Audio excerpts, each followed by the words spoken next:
વંદે માતરમ વિદ્યાર્થી મિત્રો, આજે આપણે જોઈશું પાઠ 6 ન્યાય. આ પાઠમાં એક અલી ખ્વાજા છે. તેઓ પોતાની રકમ ભેગી કરે છે અને એનાથી તેઓ યાત્રા કરવા માટે મક્કા શરીફમાં જાય છે.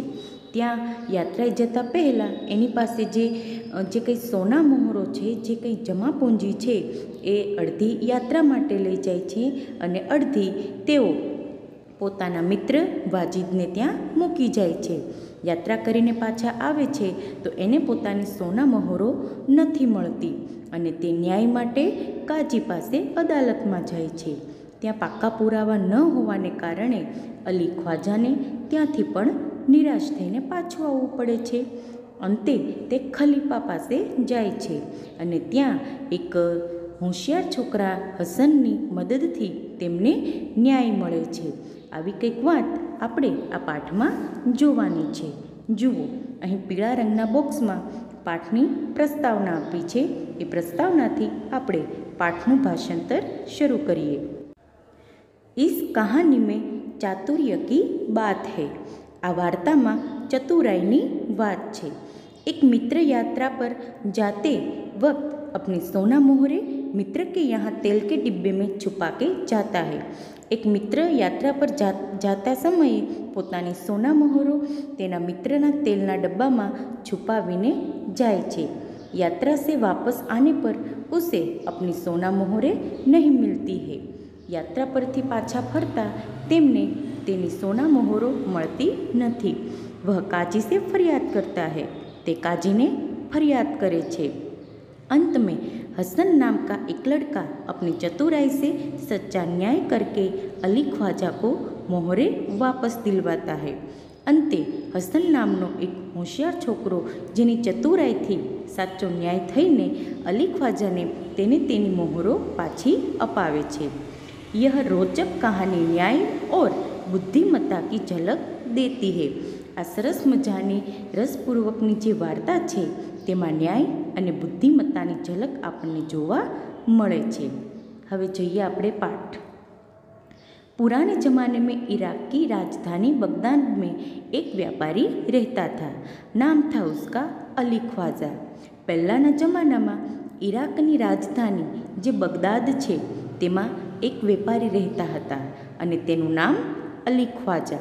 व्यापार करते करते जब उसके पास 1000 सोने की मोहरें इकट्ठी हो गई तो उसने मक्का शरीफ की यात्रा का निश्चय किया. વેપાર કરતાં કરતાં એમની પાસે ઘણી બધી સોના મોહરો જ્યારે એકઠી થઈ ગઈ ત્યારે તેણે મક્કા શરીફની યાત્રા કરવાનો નિર્ણય કર્યો. ચૂંकि वह अकेला था, કેમ કે તે એકલા હતા. उसने अपनी जमा पूंजी अपने मित्र के यहाँ रखने का निश्चय किया. એમણે પોતાની જે કંઈ જમા પૂંજી છે એ પોતાના મિત્રને ત્યાં મૂકવાનો નિર્ણય કર્યો. યાત્રા કે ખર્ચ કે લીએ उसने 500 मोहरे अलग रख ली. यात्रा खर्च माटे एने 500 सोना मोहर अलग राखी ली थी. फिर एक घड़े में बची हुई मोहरें डालकर तेल भर दिया. पछी एक घड़ा में जे कई वधारानी सोना मोहरो हती ए तेमणे घड़ा में भरी दीधी अने ए घड़ा में पाछू तेल भरी दीधुं. अली ख्वाजा पड़ोस में अपने मित्र वाजिद के घर गया. अली ख्वाजा पाड़ोश में रहता तेना मित्र वाजिदनी घरे गया. જુઓ, અહીં તમને પ્રશ્ન પણ થઈ શકે, અલી ખ્વાજાના પડોશમાં કોણ રહેતું હતું અથવા તો એના મિત્રનું નામ શું હતું? તો શું આવશે? वाजिद. उसको अपनी यात्रा के बारे में बताया और कहा, यह तेल का घड़ा मैं आपके घर रख कर जाना चाहता हूँ. એણે પોતાના મિત્રને પોતાની યાત્રા પર જવું છે એવી વાત કરી અને કહ્યું કે આ મારો તેલ ભરેલો ઘડો હું તમારી ઘરે મૂકવા ઈચ્છું છું. मक्का से लौट कर ले लूँगा.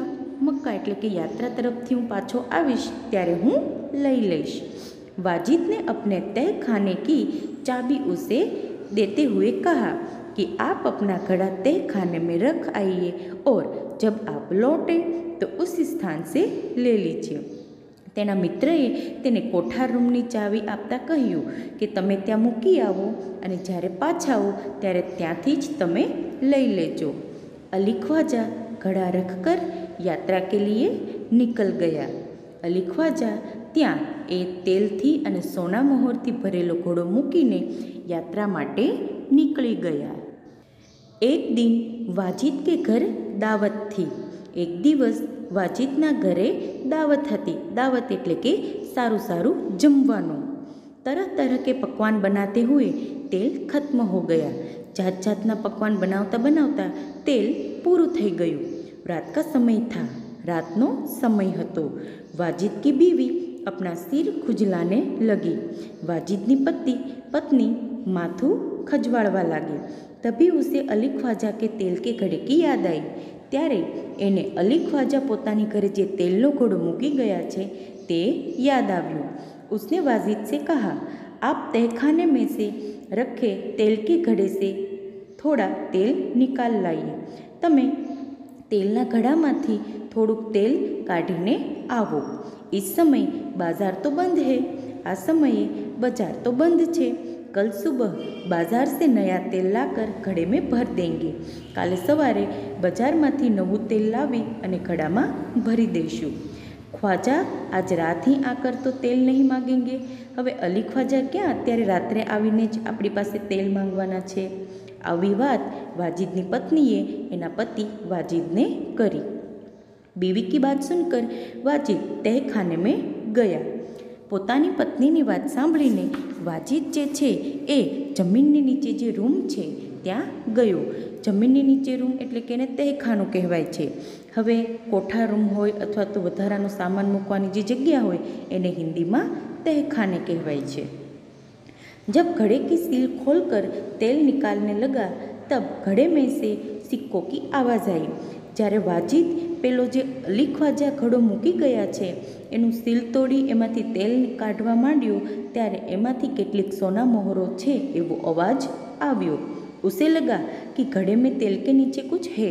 એને લાગ્યું કે આ ઘડામાં તેલની નીચે કાંઈક છે. इसलिए अपने दूसरे बर्तन में सारा तेल निकाल लिया. એટલે તેણે પોતાના બીજા વાસણમાં બધું તેલ કાઢી લીધું. उसने देखा कि घड़े में तो 500 सोने की मोहरें थी. એણે જોયું કે ઘડામાં તો 500 સોના મોહર હતી. उसने उन मोहरों को अपने तिजोरी में छिपाकर रख दिया और तेल लाकर बीवी को दे दिया. એણે તે સોના મોહરો પોતાની તિજોરી એટલે કે કબાટમાં છુપાવી દીધી અને તેલ એની પત્નીને લાવીને આપી દીધું. अगले दिन उसने बाजार से नया तेल लेकर घड़े में भर दिया. બીજા દિવસે બજારમાંથી નવું તેલ લાવી એણે ઘડામાં ભરી દીધું. उसे वैसे ही सील बंद कर दिया जैसे कि ख्वाजा अली ने किया था. અને એ ઘડાને એવી જ રીતે સીલ બંધ એટલે કે એકદમ આમ બંધ કરી દીધો, પેક કરી દીધો જેવો અલી ખ્વાજાએ એને પેક કરીને એટલે કે સીલ બંધ કરીને આપ્યું હતું. कुछ दिनों के बाद ख्वाजा मक्का की यात्रा से वापस आया. થોડા દિવસો પછી અલી ખ્વાજા એ પોતાની યાત્રા પૂરી કરી અને પાછા આવ્યા. घर में अपना सामान रखकर वह सीधा वाजिद के घर गया और अपनी यात्रा की सारी बातें बताई. ઘરમાં પોતાનું સામાન મૂકી તે સીધા પોતાના મિત્ર વાજિદની ઘરે ગયા અને યાત્રા પર જે થયું, મજા આવી એ બધી વાતો એને કરી. फिर तेल का घड़ा लेकर वह घर आ गया. પછી તેલનો ઘડો લઈ અલી ખ્વાજા પોતાની ઘરે આવી ગયા. जब उसने घड़े का तेल निकाल कर देखा तो उसके पैरों के तले ज़मीन ही खिसक गई. જ્યારે એણે ઘડામાંથી તેલ કાઢીને જોયું ત્યારે તો એમના પગ નીચેથી જમીન સરકી ગઈ. એટલે કે ઘડામાં જે સોના મોહરો હતી એને ન જોતા અલી ખ્વાજાને આઘાત લાગ્યો. વહ સિર પકડકર બેઠ ગયા. તે તો માથું પકડીને બેસી ગયા. क्योंकि घड़े में एक भी सोने की मोहर नहीं थी. કેમ કે ઘડામાં એક પણ સોના મોહર હતી જ નહીં. વહ સોચને લગા અબ ક્યા કિયા જાય. તે વિચારવા લાગ્યા કે હવે શું કરવું જોઈએ. વહ ઉલ્ટે પાંવ વાજિદ કે ઘર ગયા ઓર અપની મોહરે માંગને લગા. તે ઉલ્ટા પાવે એટલે કે ઝડપથી વાજિદના ઘરે ગયા અને પોતાની મોહર માંગવા લાગ્યા. વાજિદને કહા कि कि सीलबंद तेल का घड़ा आपको उसी स्थान से मिला जहां आप रख कर गए थे। मैंने तो उसे हाथ भी नहीं लगाया। વાજીદે અલી ખ્વાજાને કહ્યું કે આ જે સીલબંધ તેલનો ઘડો છે એ તમને એ જ સ્થાન પરથી મળ્યો છે જ્યાં તમે મૂકીને ગયા છો। મેં તો એને હાથ પણ નથી લગાવ્યો। मैं कैसे मान लूँ कि उसमें सोने की मोहर थी? हूँ केवी रीते मानी लो कि मैं सोना मोहर हती? दोनों मित्रों में कहासुनी होने लगी। बन्ने मित्रों में कहासुनी एटले के बोलाचाली थवा लगी। दोनों का झगड़ा सुनकर आसपास के लोग इकट्ठे हो गए। ए बन्नेना झगड़ानो अवाज सांभળી आजूबाजूना लोको त्यां भेगा थई गया। उन्होंने जब झगड़े को बढ़ते हुए देखा तो ख्वाजा से कहा कि आप काजी की अदालत में जाइए, वहीं आपके झगड़े को मिटा सकता है। आ बन्ने ने झगड़ता जोईने कह्યું, ख्वाजाने कह्યું कि तमारे बन्ने काजीनी अदालत में जावुं जोईए, केम के ए ज तमारा झगड़ाने टाळी शकशे। ख्वाजा ने काजी की अदालत में अपनी बात रखी, परंतु पक्के सबूतों के अभाव में उसे वहाँ से निराश लौटना पड़ा। अली ख्वाजाए काजीनी अदालत में पण पोतानी बात मूकी, पण अली ख्वाजा पासे कंई पाकू सबूत के कोई पुरावा न हता, एटला माटे तेमने अदालतमांथी निराश थईने पाछा फरवुं पड्युं। तब उसने बगदाद के खलीफा के यहाँ अपील की और न्याय मांगा। ત્યાર પછી તેમણે બગદાદ જઈ ખલીફા છે એમની પાસે અપીલ કરી અને એમની પાસે ન્યાય માંગવા માટે કહ્યું। ખલીફાને उसकी अपील स्वीकार ली। खलीफाए आ अली ख्वाजानी अपील स्वीकार करी लीधी। खलीफा ने सारे मामले पर विचार करने के लिए कुछ समय चाहा। हवे अली ख्वाजाने न्याय अपावा माटे एमणे थोड़ोक समय मांग्यो। एक सप्ताह के बाद समय सुनवाई के लिए दिया गया। सप्ताह एटले के एक अठवाडिया पछी एमने समय आपवामां आव्यो कि आ अठवाडिया पछी ज तमने कंईक चोक्कस निर्णय आपवामां आवशे।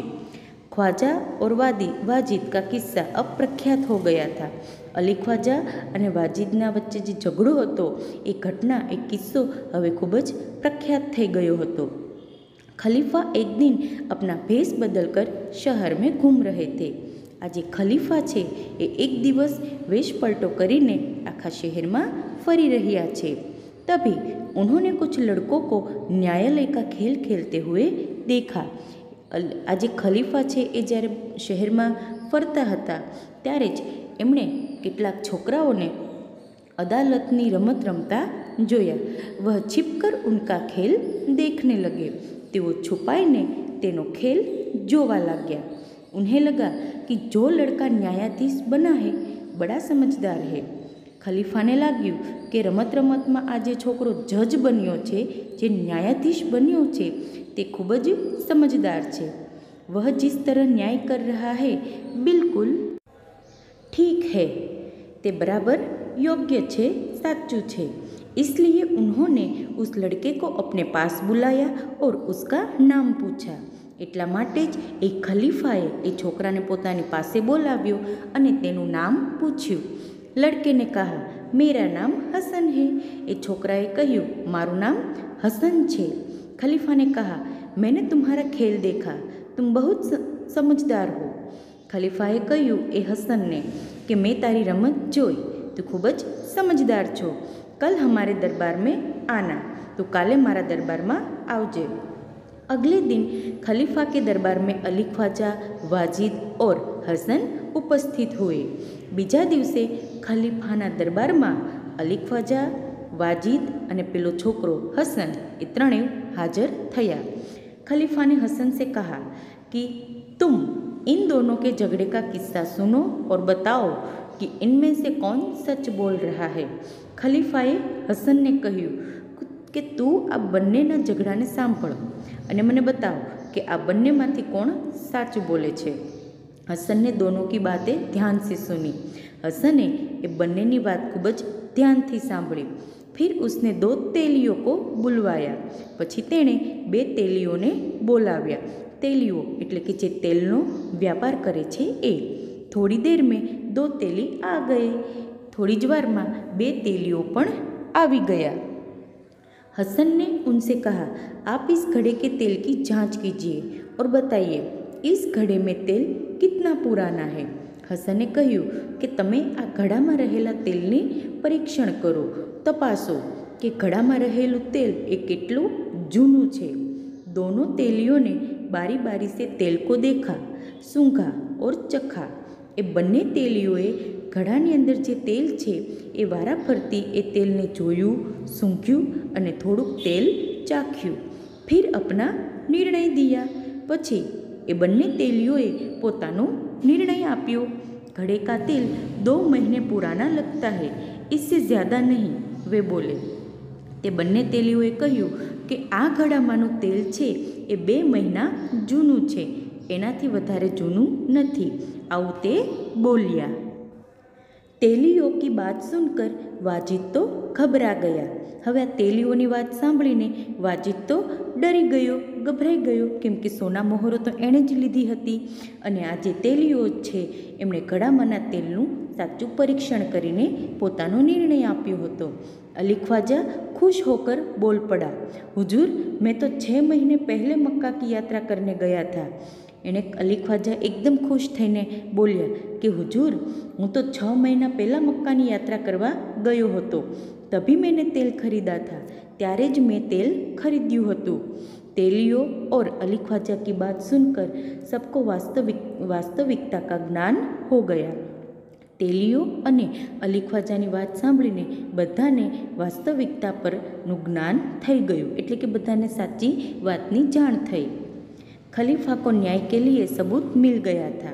आज खलीफा है तेने न्याय माटे पाको पुरावो सबूत मळी गयुं हतुं। खलीफा ने हसन को धन्यवाद दिया और वाजिद से कहा कि आपने अली ख्वाजा के घड़े से तेल और मोहरें निकाली है, आप उन्हें वापस कीजिए और चोरी और विश्वासघात के अपराध की सजा भुगतिए। जुओ આજે ખલીફા છે એણે હસનને એકદમ ધન્યવાદ આપ્યો અને વાજિદને કહ્યું કે તમે અલી ખ્વાજાના ઘડામાંથી જે તેલ અને સોના મોહરો લીધી છે એને પાછી પરત કરો અને એની સાથે જે તમે ચોરી અને વિશ્વાસઘાત કર્યો છે એ ગુનાની સજા પણ તમે ભોગવો। ખલીફાને હસન કો બહુ સારા પુરસ્કાર દિયા। ખલીફાએ હસનને ખૂબ જ વધારે એવો પુરસ્કાર આપ્યો। खलीफा के दरबार में उपस्थित सभी लोगों ने हसन की सूझबूझ और न्याय की पूरी पूरी प्रशंसा की। खलीफाना दरबार में जेटला लोको जे हाजर हता ए बधाए हसननी आज हसनना सूझ अने बूझ अने एनी चतुराईनी बधाए खूब ज प्रशंसा करी, वखाण कर्या। तो मित्रों आ पाठ छे न्याय एनुं भाषांतर अने एनी समजूती आपणे અહીં પૂર્ણ કરીએ છીએ। હવે આપણે આ પાઠના કેટલાક શબ્દાર્થ, શબ્દોના અર્થ અને મુહાવરા પણ જોઈ લઈએ। જુઓ શબ્દાર્થ। અપીલ એટલે કે નિવેદન, અભાવ એટલે કમી, જાંચ એટલે કે તપાસ, તહખાના જમીન કે નીચે બના કમરા એટલે કે જમીનની નીચે બનાવવામાં આવેલો એક રૂમ, જેને આપણે ગોડાઉન પણ કહી શકીએ છીએ। તેલી એટલે કે તેલ નિકાલને વાલા એટલે કે જે તેલનો વ્યાપાર કરે છે, તેલ બનાવે છે તે। પુરસ્કાર એટલે ઇનામ।